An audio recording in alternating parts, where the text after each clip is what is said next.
Oh, yes. Yeah. Perfect. Okay. Can you And I see want to my? make sure, I want to be real open-minded about it and don't want you to think, that I don't want to waste your time, but, I guess I want you to know I'm seriously considering it, even though I did put 3 to 4. I left the meeting early, so I don't know what the cost is, and I want to make sure that mentally I'm ready to be doing it. You know what I mean? Yeah, yeah, yeah. No, absolutely. No, I appreciate that. Thank you. And we have a special program for Randy's group that we have, and so I want to honor that same pricing for anyone that's there if you did want to go forward. But either way, I think you'll find the call valuable, and we've worked with dozens and dozens of Edward Jones reps. In fact, some of them in similar situations based on what I was reading there. Like, do you know Carolyn Polston? Yes. Okay, so we worked with Carolyn for about a year, and she just took a break here recently, but she was working 50, 60 hours a week, and she wanted to get it down to 20 hours and making as much or more than she was making previously, and so we did that. And, that sounds like that goal is similar to what you have, Right. which is really more around how do we duplicate, more of your ideal clients and create more wins around what's happening there, and delegating more and spending more time in the most important activities and leveraging your business office assistant and stuff like that. So how many assistants do you have? How many BOAs? I just have one. Okay, gotcha. And how many households do you have total? About 450.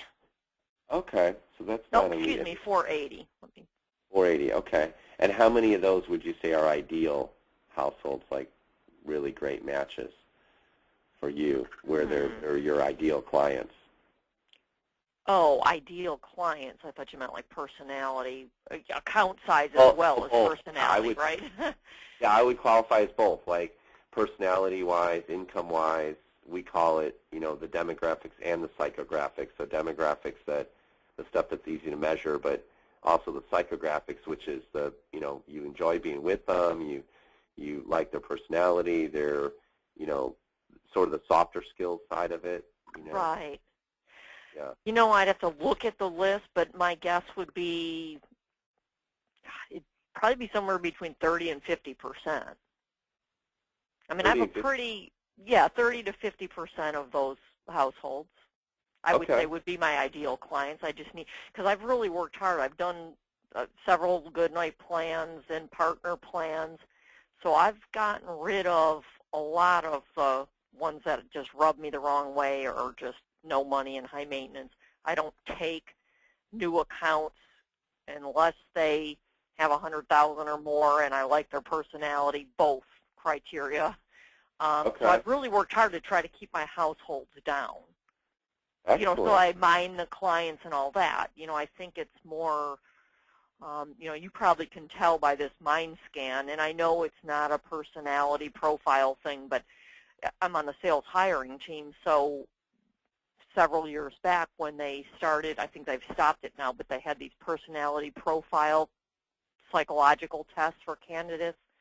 Yeah. Well, as they let us on the sales hiring team, they wanted us to take those also, so they could say, okay, we know you've been successful. What did your personality profile show? And mine came back. You need to do something else. You know what I mean? Wow. I'm not trying to make excuses, but I got into this in my 20s very naive. I wanted to help people with their money, and I do. But I think I probably like more of the analytical end of it. I don't do it. I'm not one of these FAs that sits at their desk and tries to analyze mutual funds. I know what I need to be doing. But if anybody said to me, is this what you were meant to do, there is just no doubt that this isn't what. It's just that I love the firm, I love the freedom, and it pays me well. You follow what I'm saying? So Yep. sales doesn't come naturally, and I don't really enjoy the sales side of it. Unless I feel like I'm. But anyway, so I'm just telling you this so you kind of get from the mindset of, where I'm coming from, and I'm not going to fight you on what I'm trying to do. Well, I'll shut up and let you go. No, that's good. No, thank you for the insight. So you said you're working like 35 to 40 hours now. What were you working before? You cut it down to 35, 40 now? Yeah, I probably, before I met my fiance and started, in my mind, goofing off, let's see, I was probably working, I'd say somewhere between 50 and 60, depending on the week. Okay, gotcha. And where would you say, if you were to look at your time now, where it's being spent, where would you put that? Is there some categories of where you end up, if you look at your day, where's the time being spent? Let's see. I take appointments on 3 days a week, and unless it's an emergency, I try to hold them to 3 per day, so it's like 9. And they're usually pretty long. 45 minutes to an hour, because I'm trying to do all the fast and do all these things that Edward Jones wants. But so let's say 9 hours a week would be appointments, and probably a lot of my time is the money dues. Like I have a lot of assets, so every day I come in. Like, let me give you an example. Like today I have 1, 2, 3, 4, 5 clients to call that have CDs or bond calls, that kind of thing. So typically there's around 10 of those. Now those don't take that long, but let's see.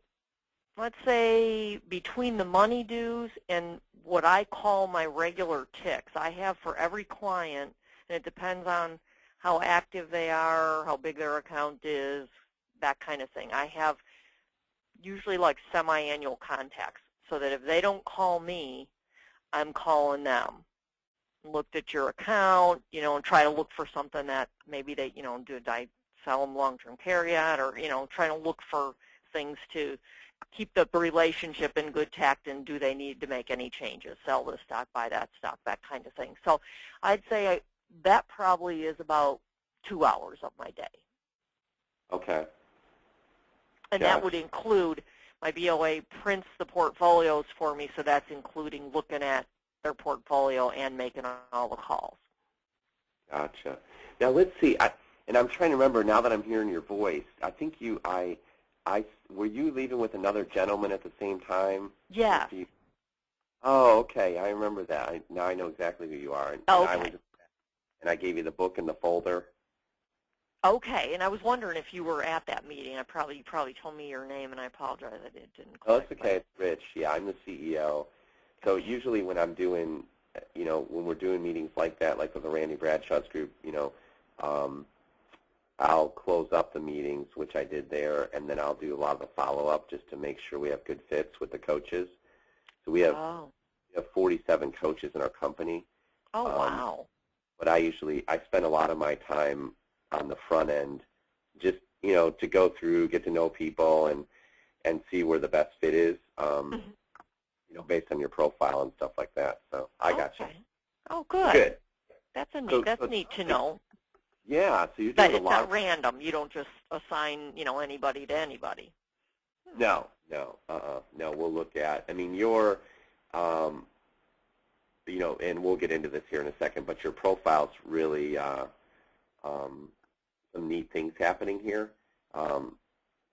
There's always neat things happening, but I just get so excited every time I see a new profile, and especially one like this, because can you see my screen okay?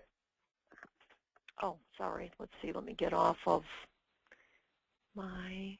Oh, okay. Sorry. I was looking at my, how many households in my rank screen. So, okay. Yeah, no worries. Yeah, so you see here is that there's 3 parts that make up all thinking. It's relating, it's doing, and it's thinker. So relating is all about the people. Doer is all about taking action, and thinker is all about process and systems. So what you value the most is the people, which is here, and what Okay. you value the most is the process and systems, which is here, which is what you were saying earlier, really, is that, I wanted to help people, and I love the process of, what we're following with the money stuff and what happens there. Right. This one really is about, this practical is more around the sales stuff and driving results. Okay. So notice how it's like, this inverted triangle here. Oh, yeah. Okay, so this is the value of, now, the size of these circles represents your capacity to think in those areas. So notice how they're all large circles being excellent, but that this one is quite a bit lower, being all the way to -10, and these were all the way up to the top. So it really becomes about the people and the structure, and less about driving the results, which is the practical of, so it's not that you don't have the ability to sell, because you do based on the large circle, but it's not, you're more around, again, here's the process we follow, and here's what's important from a people perspective, which this is really a sign of a mature advisor's thinking in a practice. So this is a great, great, great, great pattern of thinking. We would not want this pattern for an advisor that's segment 1, 2, or 3, or even 4. But as you mature in your business and you get more households and you go through good night programs and stuff like that, this is exactly the thinking that you want. Oh, all right. That's good. I'm looking at it going, oh, it looks like I'm fighting myself. You know what I mean? Like I know what to do, but I'm not doing it.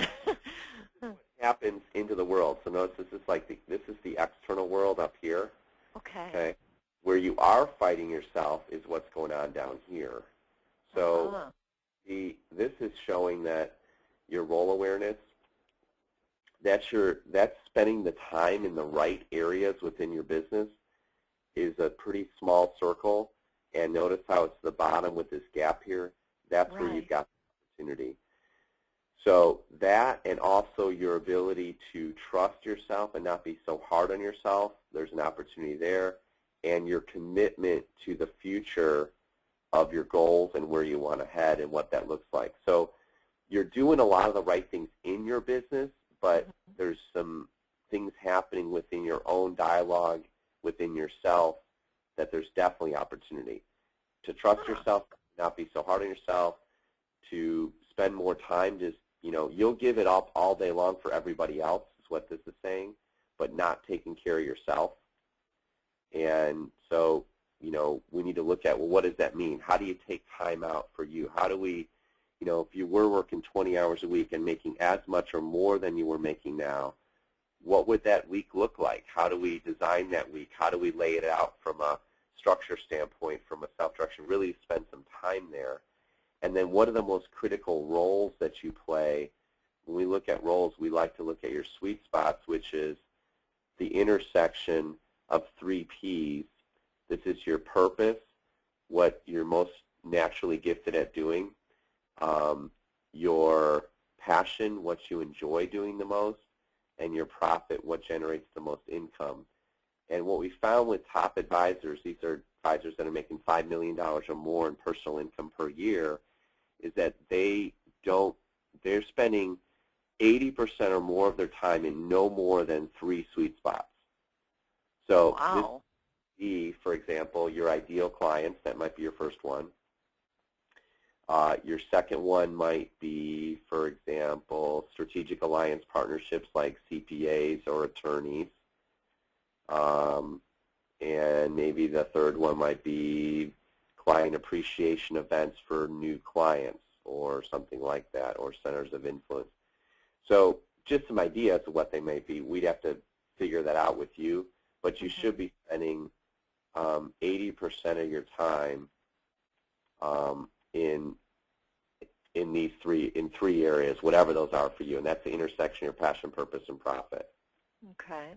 So that's going to give you a ton of peace, and based on this small circle here in your role awareness and it being to the bottom, this is where we have some great opportunity right here, along with trusting yourself and what would that ideal week look like for you, and where would you spend time, what would that be if you only were working 20 hours a week, where would you spend your time in your off time, what would that be for you, and how could you be okay with that, and what is the vision of the future, what's your what we call a BHAG, big, hairy, audacious goal?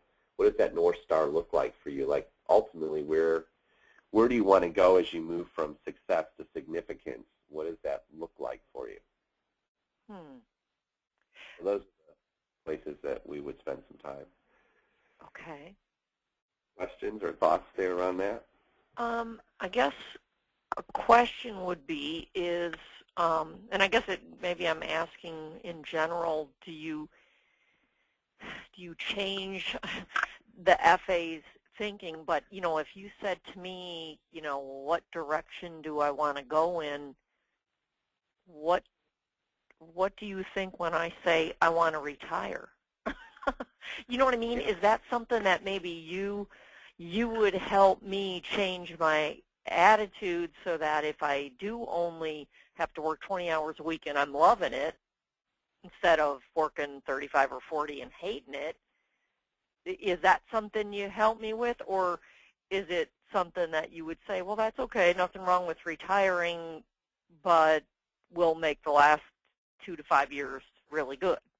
Do you see what I'm saying? I don't know if I'm even if I'm asking it correctly, but. Oh, you are. That's right. And that's one of the things Carolyn was wrestling with, too, is that she thought, well, maybe do I retire? I certainly could, but, it's such a great business. Maybe I should stick around a little bit longer. Those were the same questions. And I think what you'll find is as you start to really home in on when you are working 20 hours a week and what the rest of your time looks like, because if you're spending all your time in the business on what you're passionate about, what you're great at doing, and what generates income, if that's 80% or more of your time while you're in the business, it really changes a lot, because now you're just having fun doing what you're great at and making money, right? And your business is at the place where you can do that if you choose to.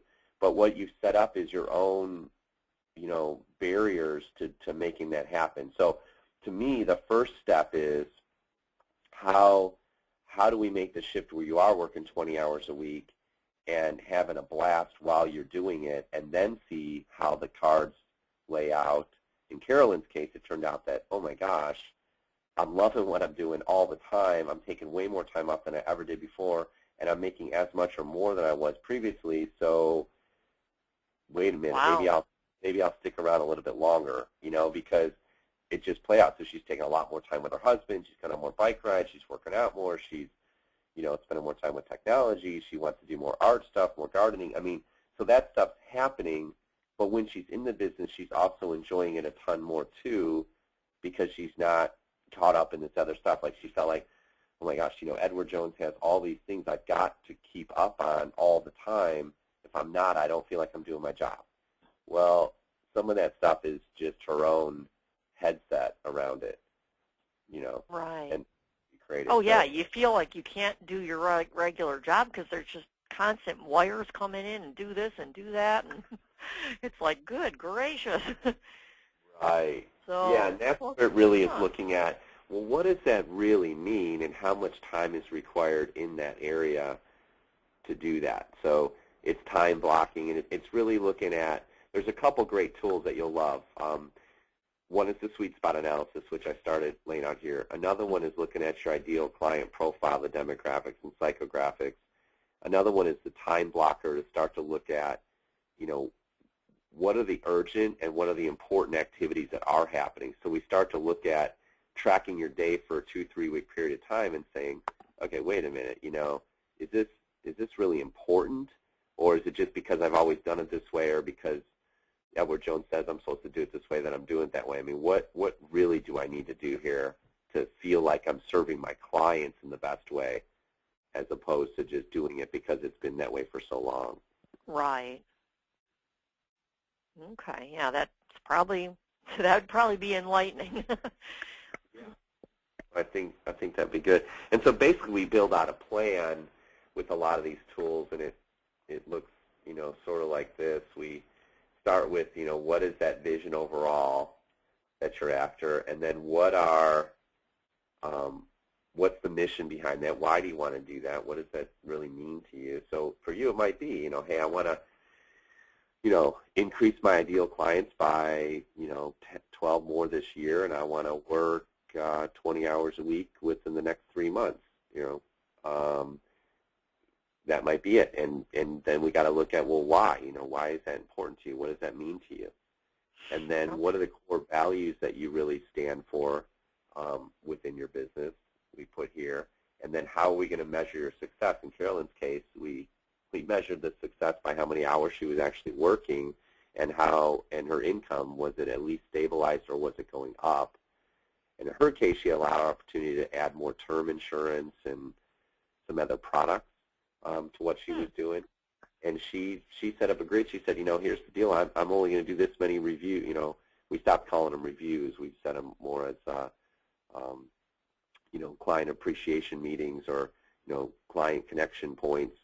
It's really not reviewing the past. It's more like, what's really going on from a strategy standpoint and where we need to go with that client. Mm-hmm. But in her case, we locked in at only so many per week that she would do. Virginia, Virginia too? No. Chow. She does really well. She's out of Myrtle Beach area. No, I don't know her. She had some other similar thing too. She was questioning if she should retire or not. But anyway, so then we set up values and key performance indicators, strategies, and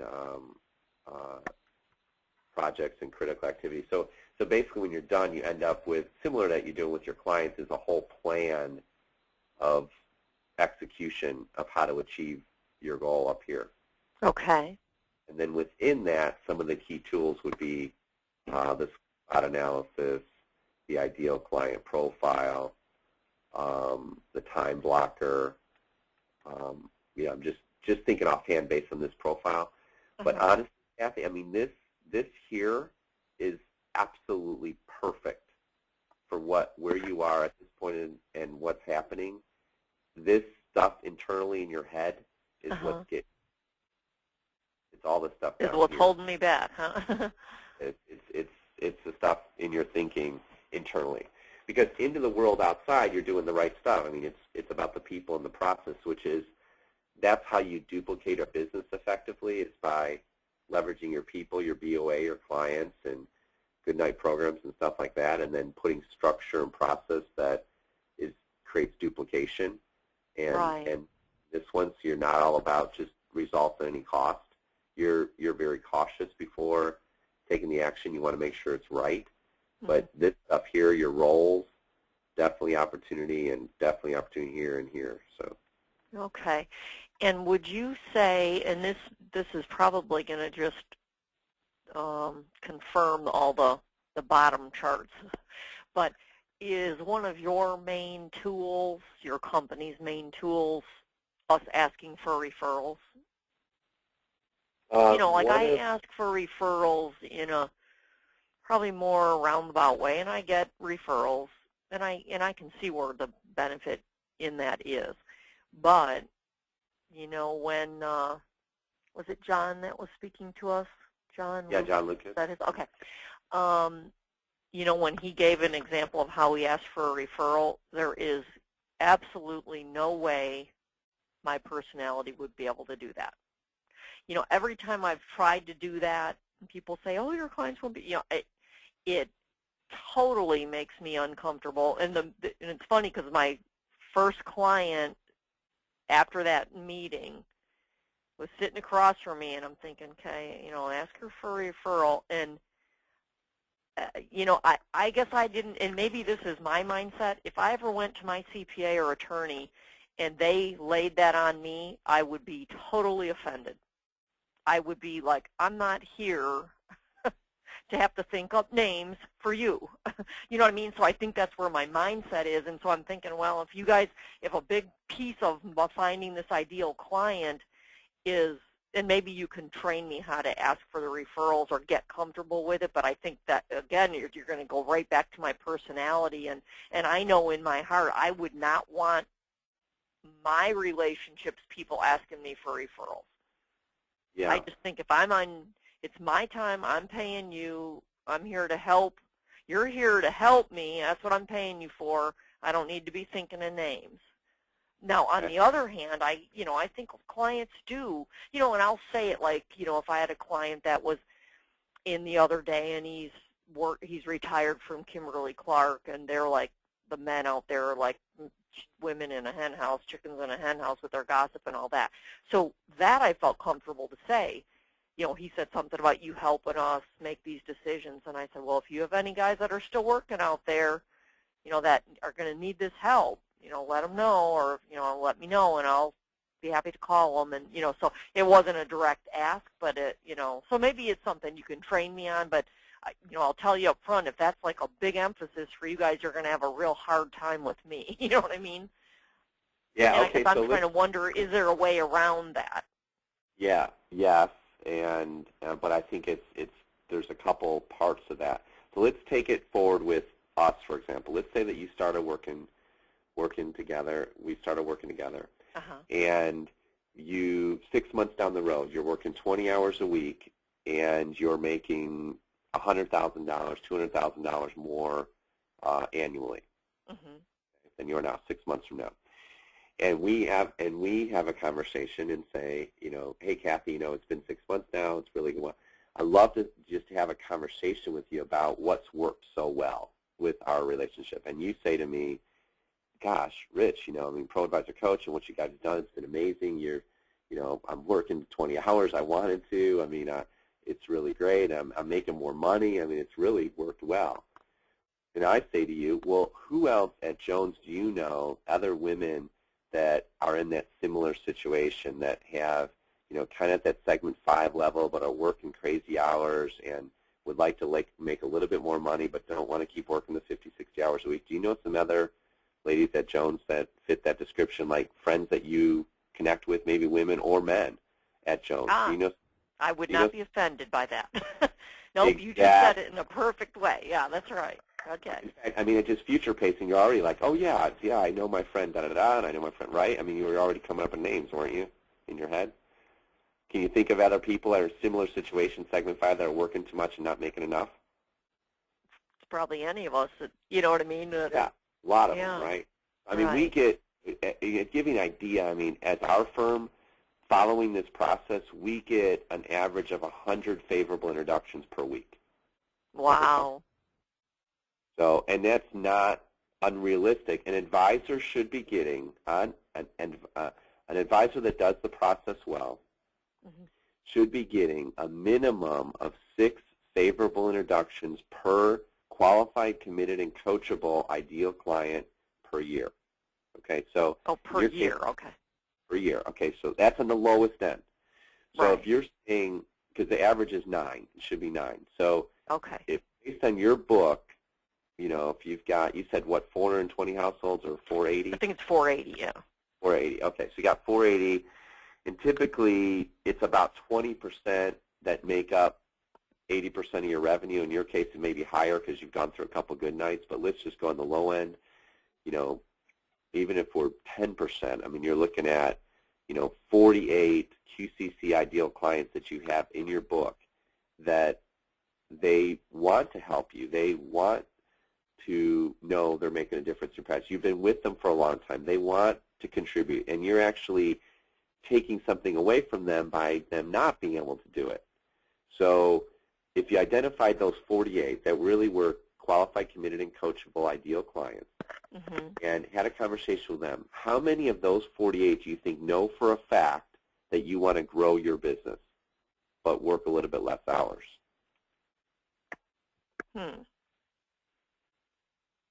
How many of them would know that?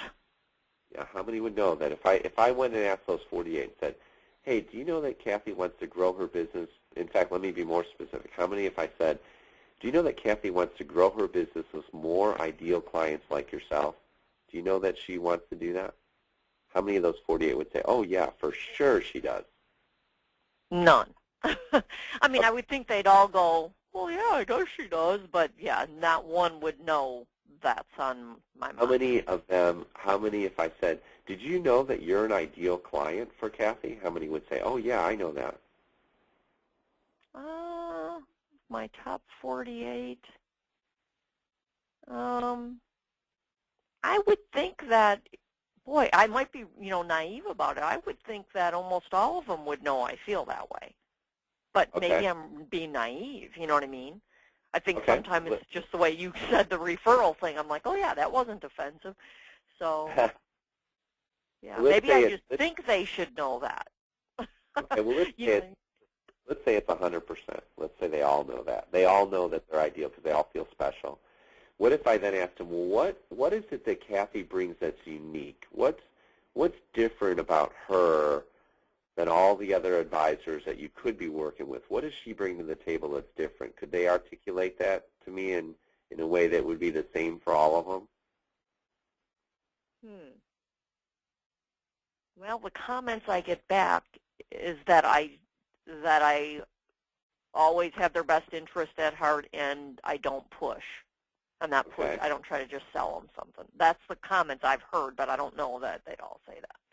Okay. So, all right. So that's a good one. And then let's say that how many of them would know how to articulate that effectively to somebody else? Like how many could share, hey, here's what's different about Kathy. I mean, she's not pushy. She knows her stuff. She's got our back. I really trust her. She's full of integrity. She knows the process inside out. She knows the market. She's very educated. She's been in the business a long time. How many could articulate that message effectively to others? Know how to do that? I wish I tracked my referrals. I'm just trying to look like I'm trying to think about like in the last year, if I've done nothing to go get new clients, 16, 29, 41, 47, 57, 64, 83, 90, 99. So I've opened up 117. Oh, shoot, it's right there. 119 new accounts in the last year. Okay. However, of those new accounts, that's just new accounts. It might be that like a client opened up an advisory account, we moved some of the IRA over or something like that. So I'm trying to think how many would be truly new people. And I would venture to say that any new accounts that they didn't have an account with me already, every single one of them has been a referral. I haven't gone out to try to get anybody, so they definitely, anytime I get a new account, it's a referral. Because anybody who calls in with the phone book, that I don't usually see that. They're usually not good clients. So, so I'm wondering, I'd have to go back and kind of see where that came from. But to answer your question, I would think most of them can, because I think that's how I get new accounts, but say half. So say 24 of them. Okay. Yeah, so I'm just asking some questions. I mean, because if they knew the value that you brought and could articulate it well, and they knew you wanted to grow the business, and you could coach them on how to make the introduction properly for you, they really do want to help. I mean, that's the amazing thing. Yeah, okay.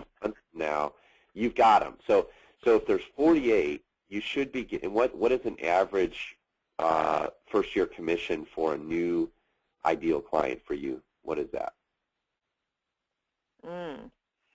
Take one of those 48. You get another one of those 48, an ideal client. What's the first-year commission you'd get from one of them? Geez, I would say, I'd probably be looking, I don't get too many $1 million orders. Let's say even if it was a $500,000 rollover.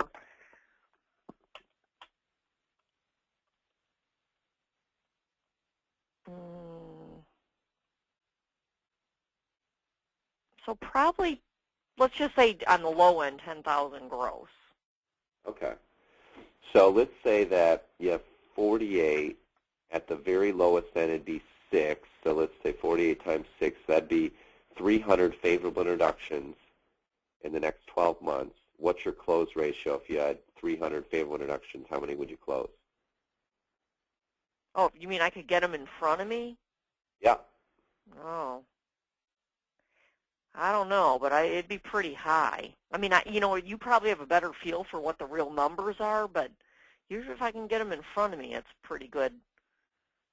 I mean, Yes. do you know what the average would be? I mean, I would Yeah. say 80% at least, but It's I might typically be 80% naive. because some of them we don't know that they're favorable introductions, but we don't know they're qualified and so on and so forth. But it's about 80% if they're, you know, Truly good. these are favorable introductions from your top ideal clients, so they're able to identify who those people are for you effectively, and then make the introduction all the way. Like what you said is, oh, and the guy Kimberly Clark, you said that, wow, if you know some other ones that are da-da-da-da-da. Getting ready to retire and blah, blah, blah, yeah.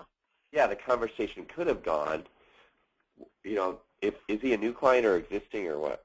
That was an existing. Okay, so like with him, it could go, well, hey, what is it exactly that I'm bringing to the table for you that makes it, you know, so good for you around what's happening? Oh, you're eliminating complexity, you're making this so smooth for me, you're just, you know, great. Are there other people at Kimberly Clark that you're aware of that have those same things going on that you can think of there where you were there? Oh yeah, there was Bill and there was Susan and there was. So it's never asking for a referral. What you're looking for is an alignment of values. Some other, yeah, I gotcha. Not a referral. Just, well, who else has similar values? And like with me, I'm always interested. We built our whole business off this, and we created a multi-million-dollar coaching firm, and you know, we were already over a multi-million in the first 5 years. But it was off this model of, you know, find people that I enjoy and love working with, and then add a bunch of value to them, and then they want to share it with others. But you have to coach them in how to make the intro, right? So you get the names, and then you say, okay, great. Now, okay, so you just gave me these 10 names. How do you usually communicate with Mary when you talk to her from work? Oh, gosh, we used to go out to lunch every week. Man, that'd be great. Could we set up a lunch? I'd just love to meet her. Could we set up a lunch with me, you, and Mary for us to go out together for lunch? In fact, I'll buy lunch. Oh, yeah, I'm sure I can do that. Yeah, let me do that. Excellent. And then you mentioned Joe. Where do you usually catch up with him? Oh, you know, Joe, we usually just connect via email. Oh, great. Can you send an email to Joe, copy me on it, and say something like this? I've worked with Kathy over the last 15 years. She's been phenomenal at helping me at blah, blah, blah, blah, blah, blank, blank, blank, whatever those things are. And I highly respect her. I think it would be great for the two of you to connect and see if you have some opportunity to do some things together. Could you send an email like that? Oh, yeah, I'd love to. Yeah, you'd have to get me over my comfort zone on that. That just went beyond what I'd be comfortable doing. But, you know, it doesn't mean you can't change, you know. It is thinking, though. It is in your thinking because, you know, think about it. It's because in your profile you're so attuned to other people and what they feel, and so discounting of your own feelings in yourself and trusting yourself, which is what this is showing here, this down here, and this way up here. What's happening is you're giving it all up externally for other people, but not taking the time to really understand what's going on within yourself. And taking the like in the airplane, they say put your oxygen mask on first, then help the person next to you. Right. We need to put your oxygen mask on a lot more first. Because look at the other way. Okay, we've worked together for 6 months.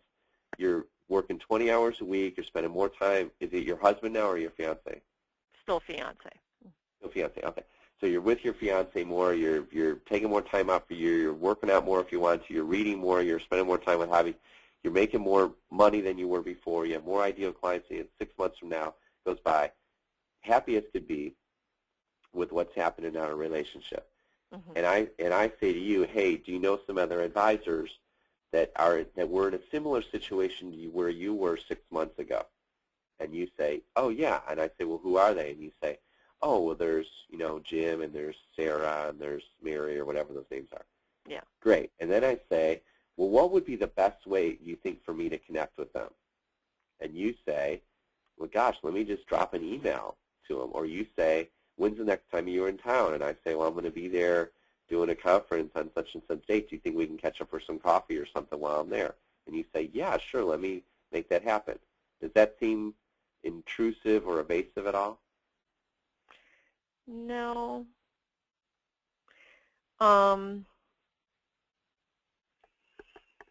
No, it doesn't.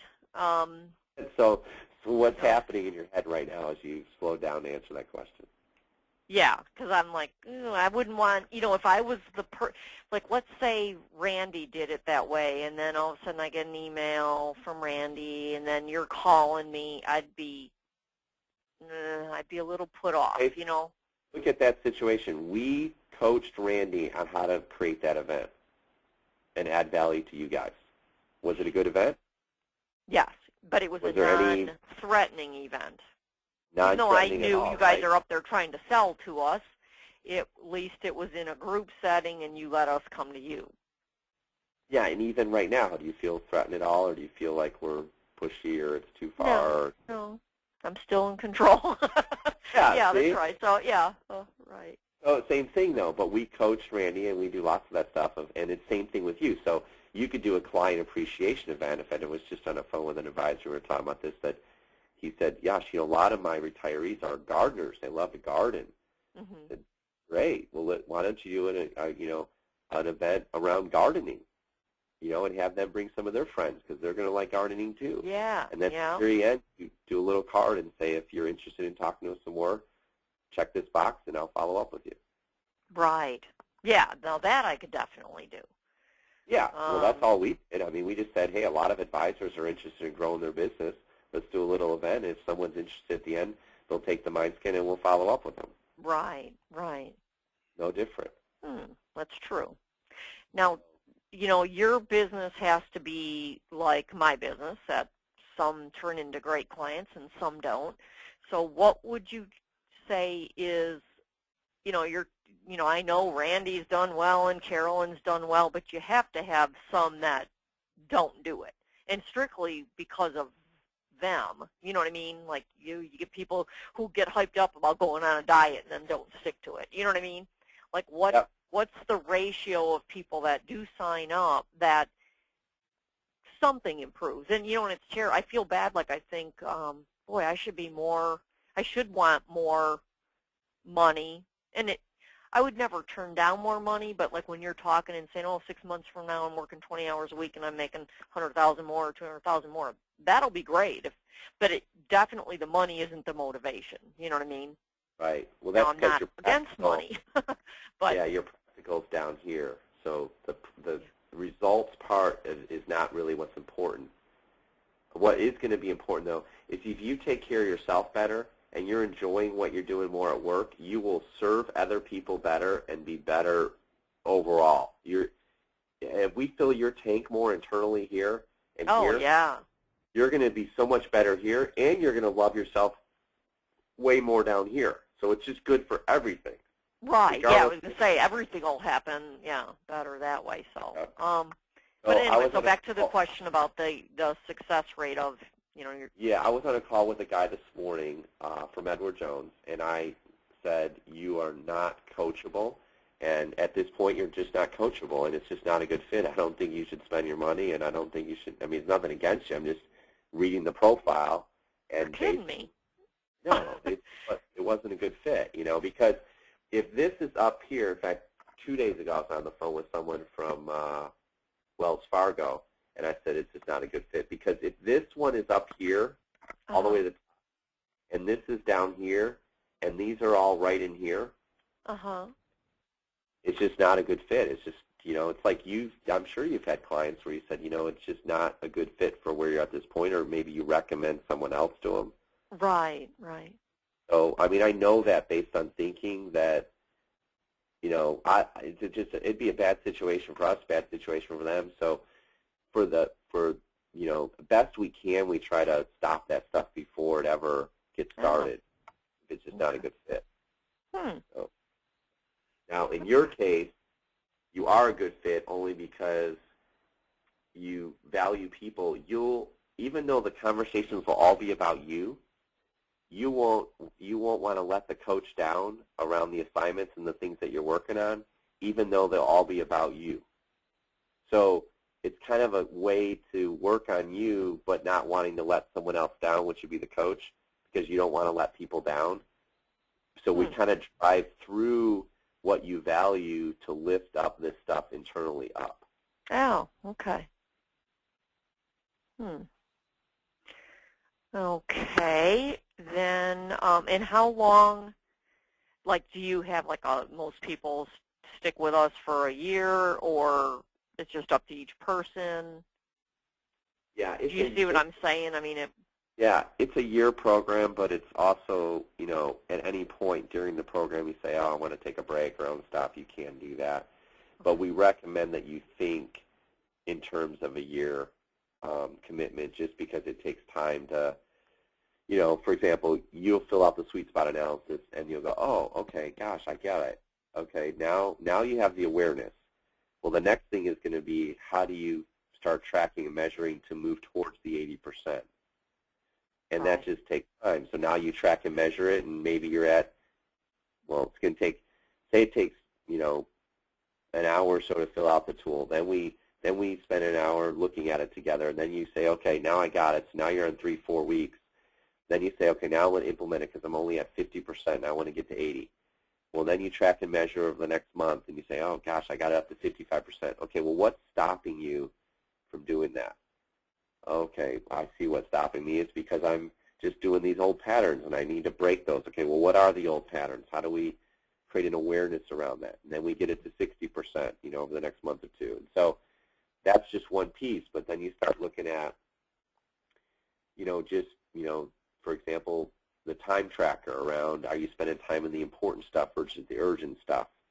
And we say, okay, well, currently, you're at 60% there. We want to get that higher, so that you're spending 90-95% in the most important things and not just the urgent. right. So how do we track that? So early on, what we're going to do is build out the plan, and then once the plan's built, then it's around how do we track and measure and continue to move forward with achieving the results. Right. Oh, yeah, as quickly as months go by, in this business, I would think it would take time to try to retrain somebody. So Yeah. especially with the internal thinking, if that's where the problem is, it'd probably be easier if I was lacking on the, the upper part. Maybe not the empathy part, but the thinking. Well, the neat thing is that the stuff internally, here, let me just erase. The stuff up here, the size of these circles, they don't change that much over time. So it's kind of like what God gave you is what you have. In fact, that's what we use when we're profiling new advisors, because if they don't have the clarities, the size of the circles, they just don't have the capacity. It's like telling someone they need to go from being 4 feet tall to 5 feet tall. It's just, it's just what they have is what they have. Can't change them, right. Can't change them. But this stuff internally, these internals, the difference between the size of these circles and these circles up here is your ability to self-actualize. And so that's where we do have opportunity, because these will grow. We'll profile again in 90 days, and you'll see the circles internally grow. And they should get to the place where they match the circles out here. Huh. That would mean that you're using all of what you have. Right. It's funny. Okay. So instead of getting like a psychotherapist here naked, you guys lead me and you know the business. Well, yeah, we look at it as like 3 parts. It's looking at, the best practices in the industry, because we now worked with thousands of advisors to know what are the best practices. And, coaches like John Lucas have already done extremely well in the industry, both, as a player, as an advisor, but also as coaching, So you're getting best practices, but you're also getting the consultative, side of, just best approaches, best practices. Here's what we'd recommend, boom. But also the coaching side of, someone that's motivating, someone that's encouraging, someone that can look at thinking and help to make adjustments there. So it's not just, because a consultant would just tell you, here's what you need to do. But what we found is that that's just such a small portion of the puzzle. If you don't look at thinking and understand that, or help to motivate or be an inspiration, then you're just getting the best practices without the other side of the coin of someone that's really in my court and watching out for me and looking at my thinking and all that stuff. So. Right. And, it's, to me, I don't mean to keep relating it back to a diet, but it's, it's like, what to do, but it's who can get you to do it, who can get you pumped up and, that kind of thing. So. Yeah, exactly. Or the lifestyle change, I guess, would be the biggest thing. But, okay, so now, I know when we were getting ready to leave, Ryan was like in a hurt, he needed to get out of there, and so I was kind of half listening about the private and the group and all this kind of thing. But what's available now money-wise? What programs you have and what does it cost? We have 3 options. It's the the premium, which is the private, which would probably be the best fit for you, and it's the most discounted. This is the one Carolyn did in Virginia and all them. That Randy pricing is instead of 12, instead of 20,000, it's 12. Okay. And that's 3,000 up front, and then the remainder, which I think is 850, is billed monthly. So you're getting basically 8,000 off of that program, off of our standard. What Carolyn paid in Virginia and all them is 20,000, to give you an idea. Wow. So okay. Andy, specifically because he agreed to do the event for us. He paid us a little bit to do the event. It was a whole solution set, and he said, well, anyone that signs up as part of this event, then I want to do a special pricing for them. Okay. And so we did, it's only for his event. So. Okay. Well, and hopefully you'll get a lot of referrals from it. So. Yeah, and we have. I mean, there's been, I know, quite a few that have moved forward with stuff. So. Yeah. And those of us that would sign up, hopefully you'll get more from each of us too. So. Yeah, and that's exactly right, and that's what happens. I mean, because you're going to learn the process, the same thing that we use. I mean, it's, how do you do, client appreciation events that are specific to the clients you're working with? How do you duplicate your ideal clients? How do you follow the process? How do you time block? How do you look at your sweet spots and where you should be spending your time? Stuff like that. So. Okay. Okay. Well, so I guess where do we go from here? I just need to let you know, and you said something at the beginning of the call that can I print this stuff out and look at it? And yeah, I'm going to send you all that. What I'd recommend doing is having John, I think John Lucas will be great with you. He was the one in the room. Did you feel comfortable with his ability to know the industry and understand where what was that? I said yes, I did feel comfortable with cool. it. So that's what I'd recommend is that let's get everything set up and set up a first call with him. We won't bill you or anything until you have a first call with him, but we can get you access to the system. We can set up a first call with him. You can do the first call, make sure you're all good with that, and then go from there. So we'd send you out a welcome kit. We'd get you access to the online system. You could start tooling around there, playing around with it, read the full MindScan, and then make sure you're comfortable with John on the first call, and then I'll follow up with you again, make sure you're comfortable with John, because we have other coaches that we have in place too. But I think John's great, and he gets out to your area anyway. So you'll have 2 on-site visits over the 12 months, so he'll shadow you around and just kind of see what's going on, and then up to 30 one-on-one calls over the year, plus the online system, plus the Advisor 7 Secrets, which is a 250-page playbook that we use to work with advisors of best practices, and then the online, what we call the VMAP, Virtual Momentum Action Plan, which is an online tracking and measuring system that looks like this. So we're using basically best practices to go through this checklist of, what's your coachability index, what are your sweet spots. There's 14 core disciplines within the financial services industry. We want to kind of get an idea of where you are and what's working, what's not. Call Maximizer helps to get the most out of every call that you have, ideal client profile, demographics, psychographics. Vision, mission, values, we talked about that as, what is the vision, where do you want to head, what does that look like? Activity planners, looking at the most important versus the urgent. um, ideal week. So anyway, through this process, this here takes 6 weeks to get through this, or 6 calls, and then the plan is built and you've gone through all the tools. Then it's a matter of tracking and measuring around the results to achieve it. So, so that's my thought. Is, I mean, let's get you set up, get you everything, and then do your first call with John. If you feel like, you know, hey, this does resonate, I want to take next steps. I think that'd be based on your practical being down there. I want to respect that, because I think you'll feel uncomfortable if you move too fast. Yes, you're right. I'm like, oh, I don't, and I'm thinking I want to call. Well, and I'm thinking money-wise, I think I put in that email. I guess I know I have the money, but well, I don't know. That's not a lot of money considering what the potential. I mean, the only way it'd be expensive to me is if I just didn't do the work. Yeah. So, if you do the assignments and you make the calls, it'll flat out work. I mean, we're not holding or binding you or anything. So if Oh, that's true. It's only the $3,000 or $4,000 at first, but and yeah, I'm pretty good. You can probably tell by that. If I do what I'm told usually.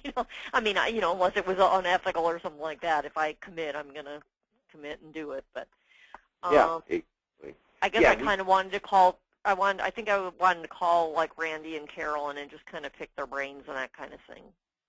Yeah, well, you can still do that. I'd encourage you to do that. I would call Carolyn and call Randy, and but let's get you set up with John, and at least you have a first call. Because I also want to, as this call, is just to stretch you a little bit, because I think, but still looking at the facts, right? The facts are, still call them, no billing, no anything, send you the stuff out, and then, take your time. Call Carolyn, call Randy, make sure you're good. And then you'll have your first call with John, and then you can go from there. So. Okay. Does that sound like all right? That sounds good. Okay, let me see here. I think I have.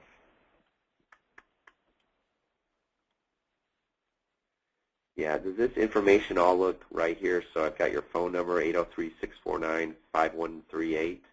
Correct. And then it's your email, Kathy.Kirkland@edwardjones.com. Correct. Address is correct. Okay. Yeah, that's right. Perfect. Okay, good. And then we do any major credit card is how we do billing, if that works for you. And we won't bill it. We'll just hold it until your call with Randy, if you're okay with that. That's fine. And I'll have Debbie reach out to you. She'll send you a full welcome kit and an online piece, but I'll circle around with you too. But she'll confirm setting up a call with John and get you all dialed in. So. Okay. Okay. What credit card do you want to use? It's a MasterCard. Okay. I know by heart. 5490-9992 8724 9824. Okay, and expires 514. And the CVV code? Oh boy, that I don't know that I remember. Hang on one second for me. I'm impressed with the number memorized. That's not often that someone has it memorized. It is 389. 389. And is that the same address as you had on the other, that I just showed you, your business address? It is not. In fact, you know what? I'm sorry. I think I want to put it on a different card because I do use a different one for business purposes. Doesn't seem like I ever get over 2% of my income, but yeah, well, it's a business expense too. Oh, so. I'm sorry. Okay, and it's a business expense, so you'd want to.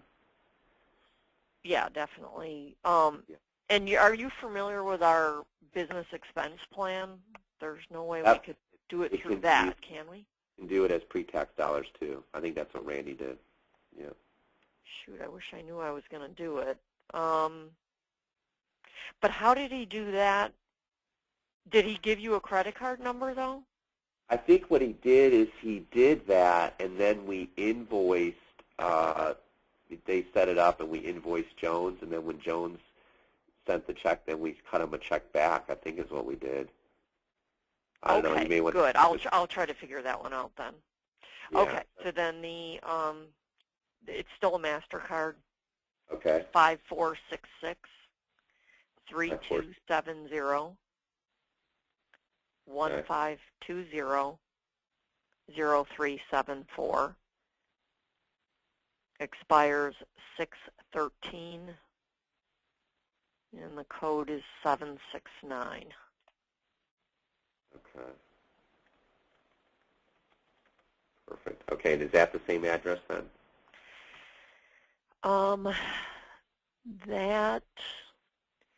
No, I'm trying to think if I use, it's my personal address, and I don't know if I use my P.O. box or, God, where does that bill come? I don't know if it's my new address at the house.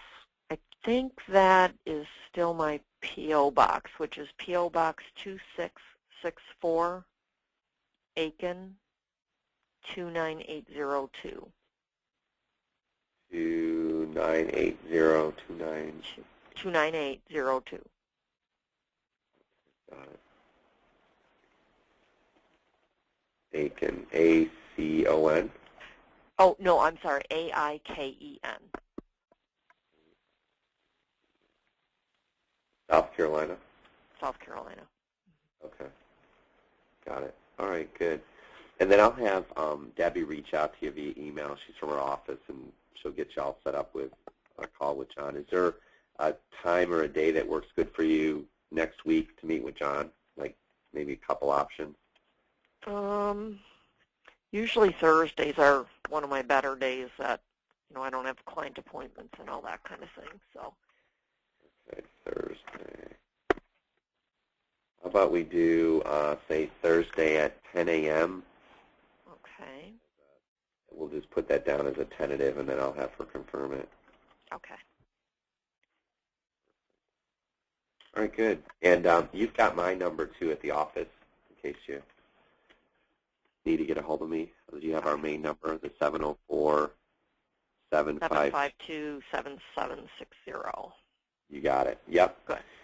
And look for your full MindScan over email. You only receive like a page or two, so the full one's 20 pages long. Okay. And so you may, before the first call, if you could read through that, highlight, circle, underline, put question marks, stuff like that. And then there'll be an online access information. You don't have to do anything with that, but if you want to do something with that, to tool around in there, there's some pre-work and some things in there, but don't put pressure on yourself around it. The big thing is go through your MindScan and make sure you have, you'll get the access information sent to get online, and it's the same go-to meeting type stuff. John will fill you in on all that. So okay. we use this and communicate that way. All right? Okay, great.